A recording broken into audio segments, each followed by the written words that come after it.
सबैजनालाई नमस्कार। मेरो नाम तिलक विश्वकर्मा। आज चाहिँ हामीले क्लास 12 को फिजिक्सको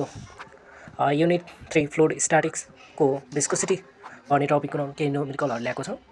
यी न्युमेरिकलहरू चाहिँ धेरै इम्पोर्टेन्ट छन्। पास्ट इक्जामहरूमा सोधिरहेको न्युमेरिकलहरू हुन्। यो न्युमेरिकलहरू हामीले ओल्ड इज गोल्डबाट नै लिएको छ। सम इम्पोर्टेन्ट केही फर्मुलाहरू हेरौँ है। यो विस्कोसिटी च्याप्टरको केही इम्पोर्टेन्ट फर्मुलाहरू हेरौँ। फर्स्टमा छ viscous force equal to negative eta A dv/dx यो कसरी हो भने जुन हाम्रो विस्कस फोर्स हुन्छ नि यो डाइरेक्ट प्रोपोर्सनल टु एरिया हुन्छ अनि direct proportional to velocity gradient हुन्छ है। भेलोसिटी ग्रेडियन्ट हुन्छ इन्भर्स यो डाइरेक्ट प्रोपोर्सनल साइन हटाउँदाखेरि नेगेटिभ इटा आउँछ अनि ए dv/dx हुने यो खासमा है। नेगेटिभ आउनु कारण चाहिँ विस्कस इन्डेक्स हुने भएको कारणले गर्दा यो भयो हाम्रो विस्कस फोर्स। त्यस्तै गरेर इक्वेसन अफ कन्टिन्युटी यो हामीले डिराइभ गरेकै हो है। AB इक्वल टु कन्स्ट्यान्ट हुन्छ, ए भनेको एरिया, बी भनेको भेलोसिटी है। अब हामीले A1 B1 equal to A2 B2 लेख्न पाउँछौँ। यो हामीले डिराइभ गरेकै छौँ। त्यही अर्को चाहिँ बर्नियल्स फर्मुला, यो धेरै इम्पोर्टेन्ट हो। यहीबाट न्युमेरिकलहरू सोध्ने गर्छ। खासमा यो है P/ρ यसरी लेखेको हुन्छ, P/ρ डेन्सिटी है, ρ भनेको प्लस GH हाइट अफ जुन त्यो ट्युब हुन्छ नि त्यसको हाइट हो कि। यहाँनिर यस्तो गरेर एउटा ट्युब हुने गर्छ अनि यहाँबाट यसरी गर्दाखेरि हाइट हो नि त, हाइट अफ ट्युब। अनि V भनेको भेलोसिटीको square by 2 equal to constant हुन्छ है। यो भनेको काइनेटिक इनर्जी हो, यो भनेको पोटेन्सियल इनर्जी हो, यो भनेको प्रेसर इनर्जी हो। यसमा चाहिँ मास कन्स्ट्यान्ट हुन्छ भन्छ क्या बर्नियल्स प्रिन्सिपलले। अब हामीले लेख्न पाउँछ सजिलै P1/ρ प्लस GH1 जी कन्स्ट्यान्ट हुन्छ, त्यही कारणले गर्दा GH1 प्लस V1 को square by 2 equal to P2/ρ पनि कन्स्ट्यान्ट भइहाल्यो प्लस GH2 प्लस V2 को स्क्वायर बाई 2। अर्को हाम्रो पोइजल्स फर्मुला छ है। पोइजल्स फर्मुला भनेको जुन rate of volume per unit time equal to यसलाई क्युले डिनोट गर्छ इक्वल टु π/8 PR को पावरमा 4 इटाएल हुन्छ है। यस्तो एउटा ट्युबमा यस्तो ट्युब हुन्छ कि पोइजल्स फर्मुलाको लागि π/8 PR को पावरमा 4 इटाएल है। इटा भनेको कोएफिसिएन्ट अफ विस्कोसिटी। अनि स्टोक्स फर्मुलामा विस्कस फोर्स निकाल्ने 6π इटा RVT, VT भनेको टर्मिनल भेलोसिटी है, टर्मिनल भेलोसिटी। अनि टर्मिनल भेलोसिटी निकाल्ने फर्मुला यसलाई VT 2/9 यो ड्राइभ गरेको है, 2/9 R² अनि ρ minus sigma G divide by eta हुन्छ। ρ भनेको जो माथि खसालिन्छ त्यो सिग्माले डिनोट गर्ने, जो खस्छ त्यो चाहिँ ρ है। ल अब हामी इम्पोर्टेन्ट न्युमेरिकलहरू हेरौँ है। क्वेसन नम्बर 1 मा के भनेको छ त, water flow study through the horizontal ट्युबबाट है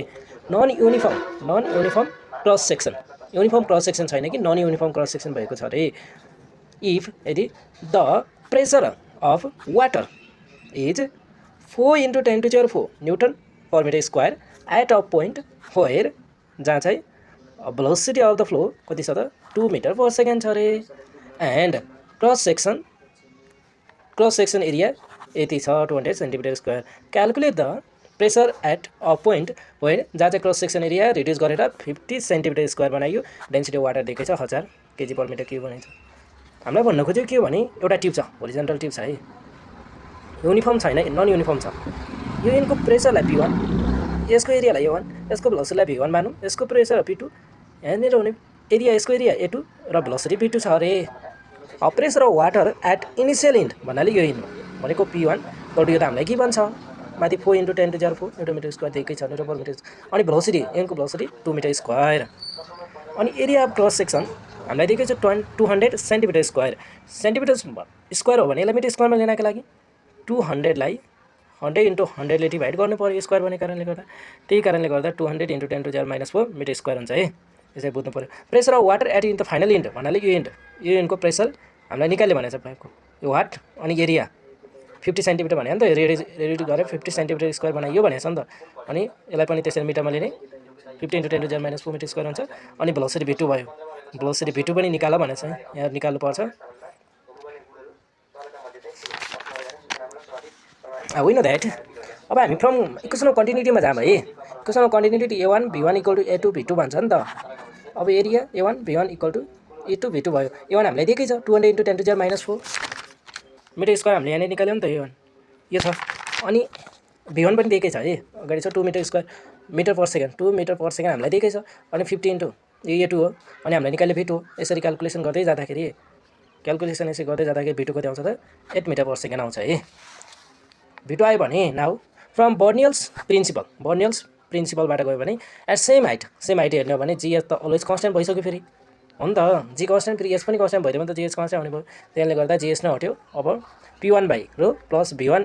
square by 2 equal to P2 by rho plus V2 square by 2 हुने भयो अनि भ्यालु पुट गर्ने P1 हामीलाई गिभन छ 4 अनि डेन्सिटी हामीलाई दिएकै छ अनि प्लस V1 कति निकाले थियो हाम्रो अगाडि दिएकै छ यो 2 को स्क्वायर बाई 2 हामीलाई P2 निकाला भने P2 बाई 1000 भयो डेन्सिटी यो प्लस है अनि हामीले V2 त यति निकालिसकेको छ 8 मिटर पर सेकेन्ड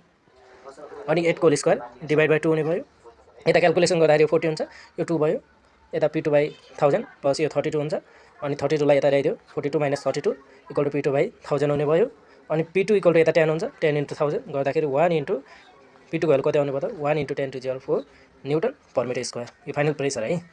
एउटा इन्टु यो थियो अर्को इन्टु यो थियो यसको प्रेसर दिएकै थियो 4 into 10 to 0 4 newton per metre square अब यसको प्रेसर निकाल भने त यसको प्रेसर कति रहेछ त 1 into 10 to 0 4 newton metre square है ल अब हामी क्वेसन नम्बर 2 हेरौँ है के भनिरहेको छ त हेरौँ है एन आइडेन्टिकल स्पेरिकल ड्रप एनवटा identical spherical drops of water भन्दा चाहिँ falling with the terminal velocity V1 एनवटा है आइडेन्टिकल वाटर ड्रप फलिङ भइरहेछ र V1 भेलोसिटीमा वेयर टु कोल्याप्स तिनीहरू कोल्याप्स भए collapse to form a bigger drop तिनी एनवटा आइडेन्टिकल स्पेरिकल ड्रपहरू कोल्याप्स भएर एउटा लार्जर ड्रप बन्यो बिगर ड्रप बन्यो अनि फल विथ टर्मिनल भेलोसिटी V2 अनि एउटा लार्ज ड्रप बनेर त्यसको टर्मिनल भेलोसिटी कति रहेछ V2 भेलोसिटीमा मुभ गरेछ थ्रु इयर जहाँ चाहिँ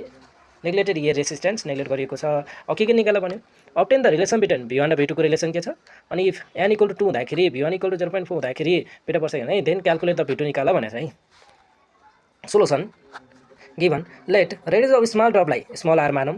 एन्ड बिग ड्रपको रेडियसलाई क्यापिटल आर मानौँ V1 be the velocity of small drop एनवटा स्मल ड्रपको भेलोसिटी V1 हो and V2 be the velocity of big drop है बिग ड्रपको भेलोसिटी हो यस्तो खासमा धेरै ड्रपहरू एनवटा ड्रप छन् अनि यिनीहरू कोल्याप्स भए आइडेन्टिकल ड्रप है कोल्याप्स भए अनि एउटा बिग ड्रप बन्यो रेडियस क्यापिटल आर छ यहाँ चाहिँ खासमा भोल्युम कन्जर्भेसन हुन्छ है फ्रम भोल्युम कन्जर्भेसनबाट n times of volume of small drop equal to volume of big drop n into small drop भन्नाले 4/3 यस्तो हुन्छ नि ड्रप भनेको त स्पेरिकल हुन्छ स्पेयरको भोल्युम निकाल्ने फर्मुला हुन्छ 4/3 पाई आर क्युब हो नि त यही लगाइयो n into 4/3 pi R cube equal to 4/3 pi R cube capital R small ड्रपको लागि यो बिग ड्रपको लागि 4/3 पाई क्यान्सल आउट भइहाल्छ n into R cube equal to R यता आर क्युब भयो यसलाई एन इन्टु 1/3 को होल क्युब गर्ने 3 काटेर एन नै हुन्छ अनि आरको त होल क्युब भयो होल क्युबमा लिँदाखेरि यता क्युब काट्यो आर इक्वल टु यो रिलेसन आयो एनको पावर 1/3 टाइम्स आर आयो है वी हेभ हामीसँग के छ भने टर्मिनल भेलोसिटीको फर्मुला छ नि त टर्मिनल भेलोसिटी भनेको 2/9 R square rho minus sigma G अनि इटा भने हैन र नेग्लेक्ट गरेछ भने यो नेग्लेक्ट गर्थ्यो इन्सबलाई नेग्लेक्ट गर्थ्यो यो पनि नेग्लेक्ट गर्थ्यो यो रेसिस्टेन्स नेग्लेक्ट बनेछ अनि यहाँ हेर्दाखेरि terminal velocity is directly proportional to r square भएन रेडियस है रेडियसको स्क्वायरसँग डाइरेक्ट प्रोपोर्सनल छ अब स्मल ड्रप जुन एनवटा स्मल ड्रप थियो त्यसको velocity V1/V2 V1 equal to त्यसको रेडियस आर को स्क्वायर गरिदिने V2 भनेको बिग ड्रपको भेलोसिटी हो त्यसैले गर्दा क्यापिटल आर को स्क्वायर गरिदिने है अनि V1/V2 भयो इक्वल टु यो आर को स्क्वायर अनि आर भनेको त यो क्यापिटल आर भनेको त यस्तो निकाल्यो नि त अगाडि हामीले 1/3 टाइम्स आर हो नि त यही नै राख्ने यो क्यापिटल आर को ठाउँमा एन्ड 1/3 टाइम्स आर को स्क्वायर V1/V2 इक्वल टु यता आर स्क्वायर हुने भयो यो त यो मल्टिपल हुन्छ अब जस्तै n को पावर 1/3 अनि स्क्वायर छ भने माथि मल्टिपल गरेर n 2/3 हो नि त यस्तै गरेर n 2/3 आयो अनि आर स्क्वायर भयो यो आर स्क्वायर क्यान्सल आउट भइहाल्यो V2 इक्वल टु n को पावरमा 2/3 इन्टु V1 आयो यही नै हाम्रो एउटा रिलेसन भनेको थियो नि रिलेसन ड्राइभ गर भनेर यही हो है रिलेसन त्यसपछि हामीलाई के दिइरहेछ भने n को भ्यालु 2 दिइरहेछ अनि V1 को भ्यालु 0.4 दिएछ भने V2 निकाल भने नि त V2 इक्वल टु योमा राख्ने n को भ्यालुमा 2 को पावरमा 2/3 इन्टु 0.4 गर्दाखेरि हाम्रो कति आउँछ आन्सर 0.64 मिटर पर सेकेन्ड है क्याल्कुलेटिङ गर्ने है हामीले मैले अगाडि नै क्याल्कुलेसन गरेर आन्सर मात्रै निकाल्यो हो यदि डाउट लाग्छ भने क्याल्कुलेसन गर्दा हुन्छ है ल अब हामी क्वेसन नम्बर 3 तिर जाम है यो चाहिँ धेरै इम्पोर्टेन्ट क्वेसन हो धेरै पटक सोधिरहने क्वेसन यही हो है के भने त क्यास्टर ओइल एउटा castor oil at 20 degree centigrade has a coefficient of viscosity कति रहेछ 2.42 2.42 newton second per metre square यो युनिट हो एन्ड डेन्सिटी कति रहेछ 940 केजी मिटर कि यो भ्यालु सिग्माको भ्यालु दिएको छ है क्याल्कुलेट द टर्मिनल भेलोसिटी निकाल अरे अफ स्टिल बलको है जसको रेडियस कति छ 2 मिलिमिटर छ अरे फलिङ अन्डर द ग्राभिटी कारणले गर्दा ओइलमा खसिरहेको छ taking the density of steel ball यति छ यो भ्यालु रोको भ्यालु स्टिल बलको डेन्सिटी भनेपछि एउटा भाँडामा क्यास्टर ओइल छ है क्यास्टर ओइल छ यसमा एउटा स्टिल बल ड्रप भयो ग्राभिटी कारणले गर्दा यसले तलतिर तान्यो यसको डेन्सिटी यो चाहिँ रो छ अनि यो क्यास्टर ओइलको डेन्सिटी सिग्मा हो है अनि यसको रेडियस r छ सोलुसन गिभन के दिएको छ कोएफिसिएन्ट अफ विस्कोसिटी दिएकै छ 2.42 न्युटन सेकेन्ड मिटर स्क्वायर भयो रेडियस अफ स्टिल बल दिएकै छ 2 मिलिमिटर 2 × 10⁻³ मिटर हुन्छ मिटरमा लेख्दाखेरि डेन्सिटी अफ स्टिल बलको डेन्सिटीलाई हामीले रोले डिनोट गर्छौँ 7800 केजी पर मिटर क्युब छ यहाँ डेन्सिटी अफ क्यास्टर ओइलको डेन्सिटीलाई हामीले सिग्माले डिनोट गर्छौँ 940 केजी पर मिटर क्युब छ वी नो दैट टर्मिनल भेलोसिटीको फर्मुला हाम्रो यही हो 2/9 r square rho minus sigma g/η हो यो फर्मुला राख्ने अनि माथि दिएका सम्पूर्ण राख्यो भने r को भ्यालु दिएकै छ अनि 2 × 10⁻³ होल स्क्वायर अनि डेन्सिटी भनेको 7800 माइनस सिग्माको भ्यालु दिएकै छ 9400 इन्टु ग्राभिटी भनेको 10 डिभाइड बाइ इटाको भ्यालु 2.42 दिएकै छ अनि यो राख्ने क्याल्कुलेसन गर्दाखेरि हाम्रो कति आउँछ 0.025 मिटर पर सेकेन्ड आउँछ 0.025 मिटर पर सेकेन्ड आउँछ ल अब हामी क्वेसन नम्बर 4 तिर लाग्यौँ है के भनिरहेको छ हेरौँ है अ होरिजेन्टल पाइप एरिया कति छ 25 centimetre square cross section carries water carry गरेको छ है एट भेलोसिटी कति छ 3 metre per second the pipe feed into the smaller pipe एउटा ठुलो पाइप रहेछ त्यसलाई यस्तो हो कि एउटा ठुलो पाइप छ अनि यसको एरिया यति छ अनि यसको भेलोसिटीलाई v1 मानौँ 3 मिटर स्क्वायर रहेछ त्यतिखेर वाटरको भेलोसिटी अब यसलाई एउटा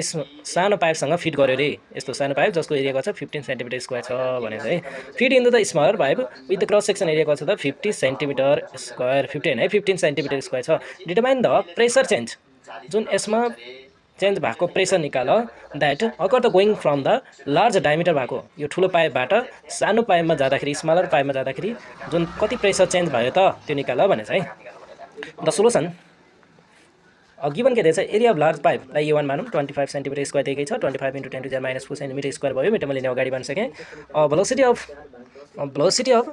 जुन लार्ज पाइपको भेलोसिटीलाई हामीले v1 मानेछौँ 3 मिटर स्क्वायर भइहाल्यो एरिया अफ स्मलर पाइपको एरियालाई A2 मानौँ 15 सेन्टिमिटर स्क्वायर भयो यसलाई 10⁻⁴ मिटर स्क्वायर भनिदिँदा यसरी भेलोसिटी अफ स्मलर पाइपलाई v2 यो निकाल्ने भनेछ है भेलोसिटी निकाल्ने भनेछ